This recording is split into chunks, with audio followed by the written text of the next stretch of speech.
One thing I forgot to talk about in this video is it's hilarious how his close quarters is activating that high on the ice. EA, please help us out. There's no reason for close quarters to be activating that high on the ice. I mean, he is where a defenseman would be on a face-off. Now, sure, you could say, well, he's closer to this net than he is his net. Come on.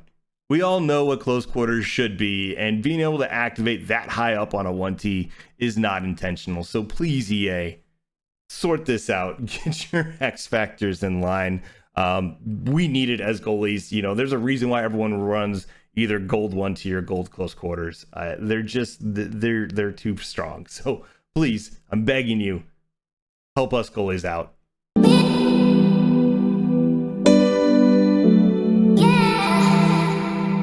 Welcome guys to another goalie tip video. I am Recycle Bin Hero, and in this one we've got a lot to talk about. We're going to talk about a odd man break, a cross crease one timer, and what to do on a rebound. So we've got a lot to dive into in this one. I'm going to try to keep it short, keep it as brisk as we can here. So without really getting too ahead of myself, we're going to watch this video at regular speed, then we'll go back through, slow it down, talk about, you know, what we're looking for, what our strategy, our thinking is, and all of that. So here you go. As you can see, we are on the PK right now. They are breaking out as a 4-on-1, excuse me, turns into a 2-on-1.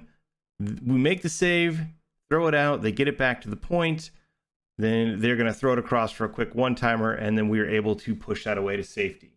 So now that we've watched it at regular speed, let's go back through, break it down a little bit, and talk about what our objective was through that whole play.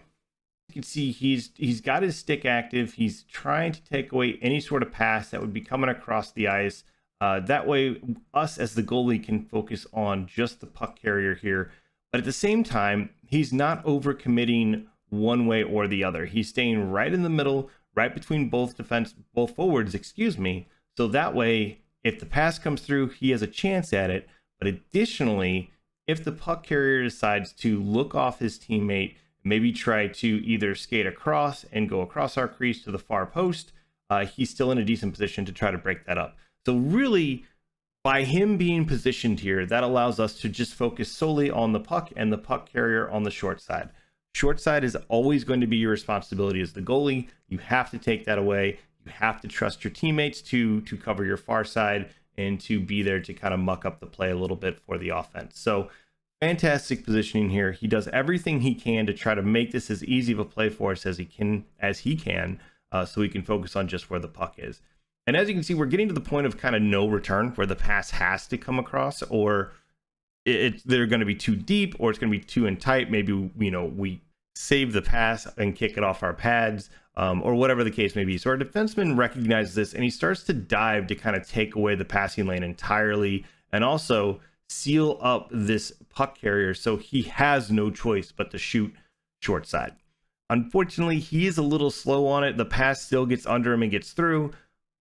That's all right. That's not the end of the world. I'm never going to fault my defenseman for trying to make a play here and break it up for us. He does everything he can, but the puck has gotten through, and now we are in a dangerous position.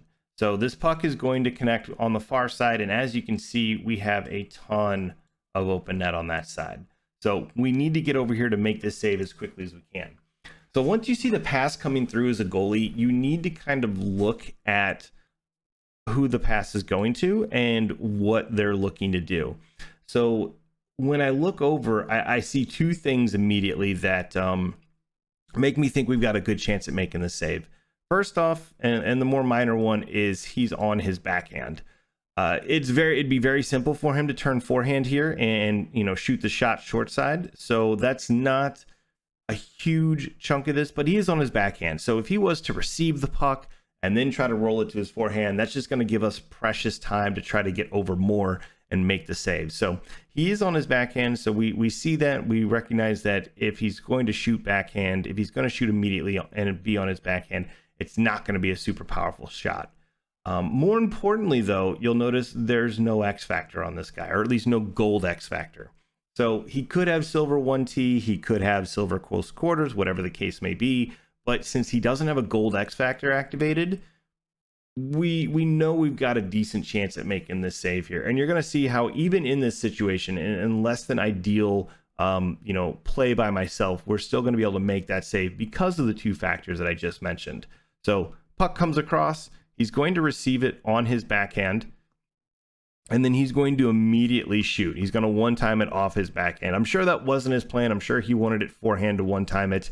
But you can notice that we don't really start moving back this way until the puck's already off his stick. So this is it's a game of inches. It really is. And since we're only starting to move as the puck's coming in, we've got even less time to react. But fortunately, because of what I said earlier, no 1T being on his backhand, it's not a super powerful shot, which is going to give us the time to get across and make the save. Fortunately, as well, because he shoots it backhand, he doesn't really have an angle for short side. Really, his only angle is kind of back against the grain, far post, or towards the middle of the net. So obviously we have those very well covered up, which is why it's a pretty routine, pretty easy save for us to make. It's gonna hit us right square here. You can see because of the shadow of the puck, we're going to cover it up. And normally this is where the play would stop, right? But because this is a drop in, I like to throw the puck out in drop ins. You don't have to, but typically the approach is, for me, in a drop in, we're just playing, trying to get as much experience as we can, play as quickly as we can. So throw it out and keep the puck moving. Yes, you'll have folks dunk on you, whatever. It's not the end of the world. If your team really gets annoyed about it, then it is what it is. But fortunately, everyone that pretty much plays with me understands that if I can, I'm going to throw it out. I'm not going to, just give it to them and say, hey, here's a free goal. But if I have an avenue to throw the puck out, I will, to keep the play moving. Now, these boys here, kudos to them. They do the right thing. I throw it out to empty space. They pick it up and pass it back to the point. They kind of do that gentleman's agreement of if the goalie plays the puck out, we're not going to turn and try to, wrap glitch them or dunk it on them. We're not going to dive into them to try to get a cheap goal. Like, we recognize that he's trying to keep the gameplay going. So we'll take a moment to reset and give the defense a chance to reset as well. So kudos to the other team for doing that. It's always nice to see because, again, we get to keep the game moving. We get to get through them quicker, get more experience. So anytime you play against someone like that, make sure you recognize that they're not being jerks about it. So the puck's going to come back to the point now. Their defenseman is going to kick it back down low. This is a pretty common setup, especially in a PK situation, because as you can see, we've only got 4 men, but they're in fantastic shape. They're taking away a lot of the threatening ice here in the middle. They kind of do like a triangle +1, where in this instance it's a square because I drew the connection a little further, but this is probably a better way to put it. And I'm going to draw over so you kind of get an idea. Where they're running a triangle, they're going to cover both points, and then the far side winger takes away the point or the middle of the ice, and then the near side winger is going to pressure the puck, try to cause a little chaos, get a turnover, maybe a dump out, whatever the case may be. So probably shouldn't have called it a box in terms of the shape for the PK, but still fantastic job by the boys to position properly and try to make things easy for us. The other thing I wanted to talk about here, though, is as you can see, forward is on his forehand with the puck along the boards. Now, anytime the puck's kind of in this area along the half boards, this is where I like to be. I like to be in front of my post with the nearest leg. I don't like to be like right leg on the post. I like to be just in front of it, still in my blue paint. As you can see, I'm my skates are still in the blue paint. I'm not out here trying to take that away. I'm not playing it super aggressively, but by having my leg in front of the post, it essentially is going to eliminate any sort of weird animations where maybe my guy kicks off the post and opens up a weird hole or a weird gap and the puck finds its way through, or maybe takes away an animation that's usually available to us because of how in tight we are to the post. So try to, in those situations, be in front of your post just a little bit, give you that room to make the potential save. But at the same time, I'm deep enough in my crease where if the puck goes here, we've still got this covered. If the puck goes all the way across the ice, we should have enough time to get across and at least try to address that and make a save on it. So always respect the puck carrier, always respect where the puck is, but don't put yourself in a bad position by being hyper aggressive. So the puck is now down low. They're looking for a play. Again, great shape by the boys, you know, keeping that triangle. Our winger kind of floats down to take away the puck carrier, skating into the high slot looking for a shot. So the team does a fantastic job of clogging the middle here, not making it easy for the power play unit to get to a super threatening position on the ice. So they're going to kind of kick it up back to the point to reset here, and they're going to look for their next avenue. Now their winger does kind of leak out from the from the high side winger here. You know, in a perfect world, maybe this guy stays here with the winger because that's the play they're looking to do. Maybe, you know, Blue continues to pressure this defenseman because it's the defenseman on his side of the ice. You know, there's some minor things that can be done here. But again, we have to recognize what the play is, where they're looking to go, and what they're trying to achieve. So the defenseman recognizes that his winger is now basically wide open for a 1T, and he starts passing.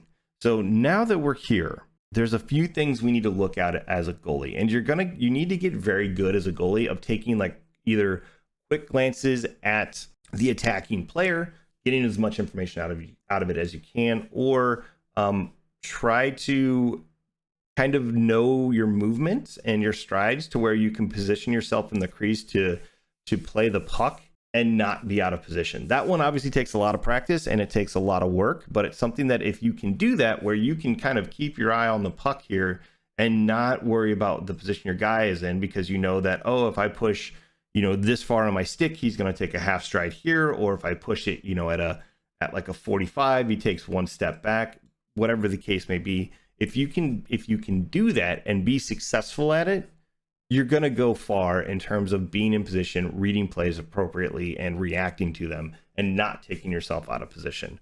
Arguably, it is a little bit harder this year because you can push past your post further than you could in previous years, it feels like.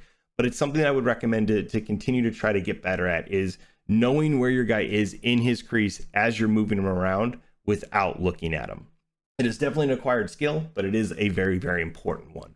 But regardless, the pass has been made. It's going to connect, and we, as the goalie now, see that we are out of position. So we need to make the move over to the near post now to take away that angle. But the other important thing we see as a goalie is he has his stick up. So what that means is as soon as this puck gets in this player's wheelhouse, he's shooting.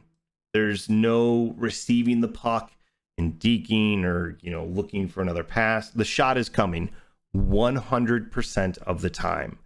Yes, players can do a fake 1T or a fake slap shot, excuse me. But they have to be holding the puck. And the way they do that is they pull down on the right stick. Their player will, you know, wind up the slap shot. They let the right stick go, and he just returns to carrying the puck. In this situation where the player is set up for a 1T, they're holding up on the right stick, and it means the shot is coming the moment the puck gets into their wheelhouse. There's no faking this. There's no slap pass. There's none of that sort of situations happening. So we know as a goalie, we need to get here, and we need to get here quickly. So use your speed boost.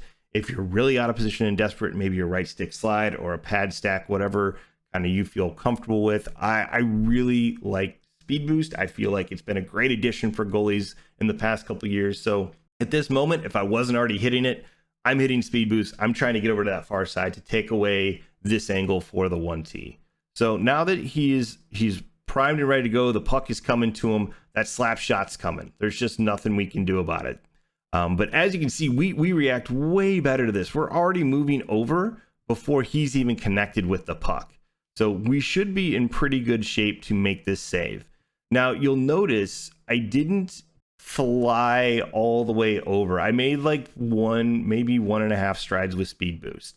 You know, I didn't completely like fly over here so my chest is in line with the post, because where his positioning is, he can go short, he can go far, he can go middle. He's got all the angles of the net open to him. Obviously, body's in front, you know, that's something to be aware of, but you've got to make sure you're in position to make this save and to cover as much of your net as possible. If I was to fly all the way over to where, you know, my posts are in between my numbers on my back, I've gone too far. I've opened up too much of the far side of the net, and if he's shooting that way, I'm not going to stand a chance. So the shot is coming. He's connecting right now, and the puck is coming in.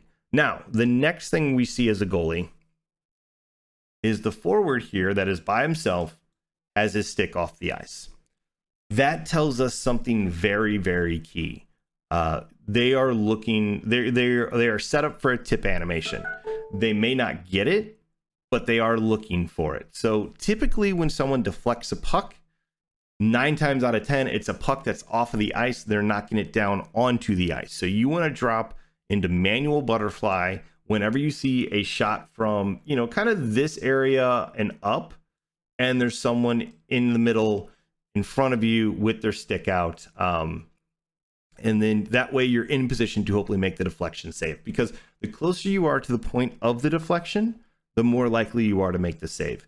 Yes, there are people with big tipper, and there are sometimes the occasional tip that is a shot along the ice and they deflect it and it goes up and it hits, upper 90 or the top of the net or whatever. You unfortunately, you just have to kind of tip your hat to that and say that was a great tip. The whole argument about, well, they're just standing there and EA does it for them. I'm here for it. I understand, guys. Believe me, I feel the same way. But we just have to play the percentages, and we have to take away the obvious play. If he beats us, on that 1 out of 10 times, it is unfortunate. It sucks. It stings.